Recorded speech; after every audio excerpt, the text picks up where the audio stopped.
नमस्कार साथियों। आज हम उत्तर प्रदेश के 7वें सबसे बड़े महानगर और भारत के 50वें सबसे बड़े शहर बरेली के इतिहास के बारे में बात करेंगे। तो सबसे पहले हम जान लेते हैं इसके पौराणिक इतिहास के बारे में। तो इसके पौराणिक इतिहास के बारे में ये माना जाता है कि ये एक समय पांचाल राज्य की राजधानी हुआ करता था और माना यह भी जाता है कि उस समय जब राजा द्रोणाचार्य और द्रुपद के बीच एक युद्ध हुआ और एक पूरा का पूरी लड़ाई हुई, उसके बाद जो है राजा द्रोणाचार्य ने द्रुपद को जो है इस युद्ध में पूरी तरीके से पराजित कर दिया और इसके बाद जो है इस पूरे के पूरे पांचाल क्षेत्र के ऊपर राजा द्रोणाचार्य का एकाधिकार हो गया और वही इसके ऊपर राज करने लग गए। और माना यह भी जाता है कि बाद में जो है राजा द्रोणाचार्य के पुत्र अश्वत्थामा इस पूरे के पूरे पांचाल क्षेत्र के राजा बनाए गए और उन्होंने ही इस पूरे पांचाल क्षेत्र के ऊपर राज किया। अब हम बात कर लेते हैं इसके कुछ आधुनिक इतिहास के बारे में। तो इसका आधुनिक इतिहास जो शुरू होता है वो लगभग 1500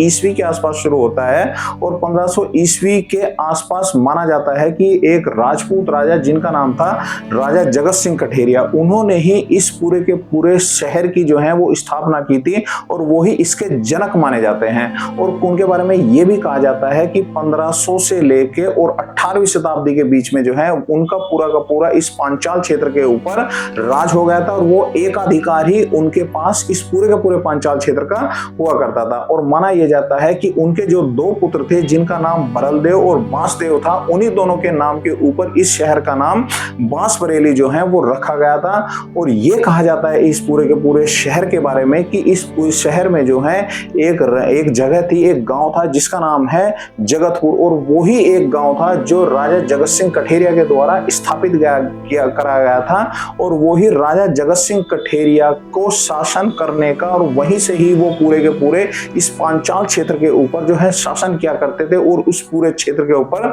उसी जगतपुर शहर गांव से जो है वो पूरा का पूरा उनका नियंत्रण हुआ करता था। और वो एक बहुत ही वीर योद्धा राजपूत राजा माने जाते थे और उन्होंने ही अंग्रेजों के और बाद में जो है वो मुगलों के जो है वो उन्होंने नाको चने चबा दिए थे। और माना यह भी जाता है कि मुगलों ने जो है उनसे जब युद्ध लड़ने की कोशिश की तो मुगल भी जो है उनके द्वारा जो है वो पराजित कर दिए गए थे। और उसके बाद ये कहा जाता है कि राजा जगत सिंह कठेरिया ने पूरा का पूरा जो है नियंत्रण इस शहर का जो है इस पूरे के पूरे पांचाल क्षेत्र का जो है अपने दोनों पुत्र बांसदेव और बरलदेव के हाथ में दे दिया था। और उसके बाद ये भी माना जाता है कि जब 18वीं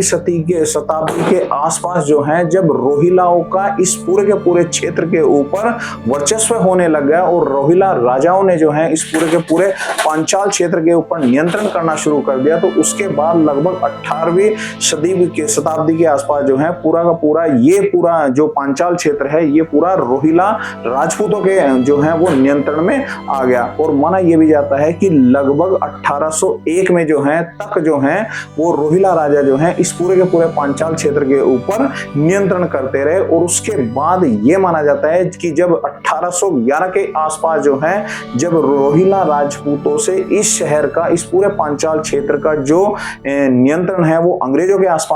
के पास चला गया, तो अंग्रेजों ने लगभग 1811 के आसपास जो है वो इस शहर की जो छावनी है जिसको वर्तमान में कैंटोनमेंट कहते हैं, बरेली कैंटोनमेंट, उसकी स्थापना 1811 के आसपास जो है वो अंग्रेजों के द्वारा की गई थी और अंग्रेजों ने ही उस पूरे के पूरे क्षेत्र के ऊपर नियंत्रण कर लिया गया था। और बाद में धीरे धीरे जो है वो ये जो शहर है वो अनेकों बार जो है वो राजाओं के और अंग्रेजों के नियंत्रण से होता हुआ जो है ये पूरा का पूरा जो है ये अवध क्षेत्र भी माना गया। और उसके बाद इस पूरे के पूरे पांचाल क्षेत्र का जो है नियंत्रण जो है धीरे धीरे दूसरे लोगों के हाथ में भी जाने लग गया। और अब हम आधुनिक इतिहास की जब हम इसकी बात करते हैं तो आधुनिक इतिहास में ये शहर एक ऐसा शहर माना जाता है जो पूरी तरीके से लगभग समान दूरी पर जो है देश की राजधानी दिल्ली से और प्रदेश की राजधानी लखनऊ से समान दूरी के ऊपर ही स्थित है। और इस शहर के बारे में ये प्रमुख विशेषताएं मानी जाती हैं कि ये शहर जो है चारों तरफ से जो है भगवान शिव के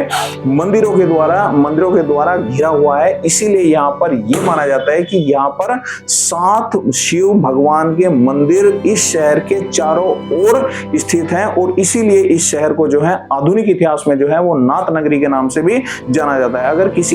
किसी को आप नाथ नगरी कहेंगे तो इसका मतलब क्या है कि वो तुरंत ये समझ जाएगा कि आप इस बरेली शहर के बारे में बात कर रहे हैं। और उसके बारे में उसके बाद जो कुछ महत्वपूर्ण ऐसी यहाँ पर चीजें हैं जो पूरी तरीके से यहाँ की एक प्रसिद्ध जो वस्तुएं हैं उसके बारे में ये कहा जाता है कि यहाँ की जो जरी नगरी भी इसको कहा जाता है और जरी यहाँ से देश और विदेश में निर्यात होती है। उसके बाद लोगों ने और आपने भी इस बारे में ये सुना होगा कि एक गाना भी यहाँ के ऊपर मशहूर हुआ था कि झुमका गिरा रे, वो झुमका भी जो है इसी शहर में गिरा हुआ है। और यहाँ पर जो है उसी झुमके के ऊपर एक झुमका चौराहे भी यहाँ पर आधुनिक जो समय है उसमें जो है सरकार ने उसको भी स्थापित किया है। और इसीलिए जो है उसके बाद जो है वो ये शहर जो है प्रसिद्ध है अपने जो इसका शहर जो है जो सुरमा होता है, सुरमा के लिए भी ये शहर प्रसिद्ध माना जाता है। और इस शहर के बारे में ये कहा जाता है कि इसका जो पूरा का पूरा अस्तित्व है वो रामगंगा नदी के ऊपर ही माना जाता है। और ये वो शहर है जो पूरा का पूरा रामगंगा नदी के ऊपर ही या किनारे में जो है उसके स्थित है। और इस शहर के बारे में ये कहा जाता है कि ये शहर जो है वो पश्चिमी उत्तर प्रदेश का आखिरी शहर माना जाता है। और इसके बारे में ये भी प्रसिद्ध है कि ये शहर जो है वो कभी किसी भी एकाधिकार के राजाओं के द्वारा जो है ये नियंत्रण नहीं किया गया। तो ये जो है वो उत्तर प्रदेश का ऐसा शहर है जो पूरी तरीके से जो है वो राजाओं के अधिकारों में रहा और राजाओं ने समय समय पर जो है इसके ऊपर राज किया। और जहां तक हम इसकी जनसंख्या के बारे में बात करते हैं तो 2025 की जनगणना के आसपास जो है ये माना जा रहा है कि ये शहर जो है लगभग इसमें जो है 14 लाख से या इससे अधिक जो है लोग यहाँ पर रह रहे हैं और बड़े खुशहाल शहरों के रूप में भी इस शहर को माना जाता है। तो उम्मीद है आपको वीडियो पसंद आई होगी। वीडियो को ज्यादा से ज्यादा शेयर करें, चैनल को सब्सक्राइब करें। धन्यवाद।